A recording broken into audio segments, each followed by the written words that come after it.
a spirited squirrel with a shell as smooth as riverstone, and Travis, a whirlwind of a squirrel whose bushy tail twitched with perpetual curiosity. Lacey, despite her calm demeanor, possessed a playful heart. She loved nothing more than basking in the sun-dappled clearings and occasionally surprising the local butterflies with a gentle squirt of water from her mouth. Travis, on the other hand, was a tiny agent of chaos, his bright eyes always scanning for the next acorn to pilfer or a new branch to swing from with daring acrobatics. Their days were filled with shared adventures. Lacey would patiently follow Travis as he zipped through the branches, her sturdy legs carrying her with surprising speed.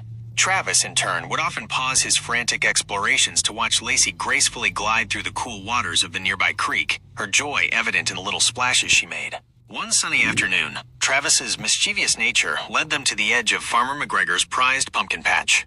The plump orange gourds sat like tempting treasures under the watchful eyes of a scarecrow that looked more sleepy than scary. "Lacey, look," Travis whispered, his tail quivering with excitement. "The biggest acorns I've ever seen." Lacey, ever the voice of reason, peered at the pumpkins.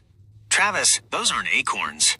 And that's Farmer McGregor's patch. We shouldn't." But Travis was already gone, a blur of brown fur darting towards the nearest pumpkin. He scurried up its rounded side, attempting to dislodge the stem. "Travis, be careful," Lacey called out, her worry growing. Suddenly, the scarecrow, jolted by a gust of wind, creaked and its arm swung out, knocking Travis off the pumpkin.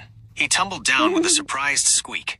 Before Farmer McGregor could emerge from his farmhouse, Lacey sprang into action.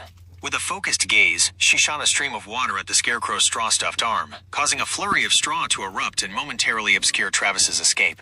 Travis, shaken but unharmed, scrambled back to Lacey. "Whoa!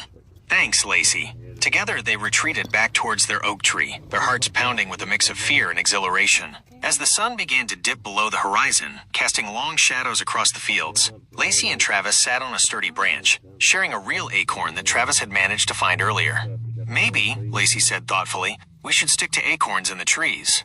Travis, for once, nodded in agreement, his usual spark of mischief slightly dimmed. "Yeah," he admitted. "Farmer McGregor's scarecrow is a lot scarier up close." From that day on, while Travis remained his usual energetic self, he developed a newfound respect for boundaries, especially those involving Farmer McGregor's pumpkins.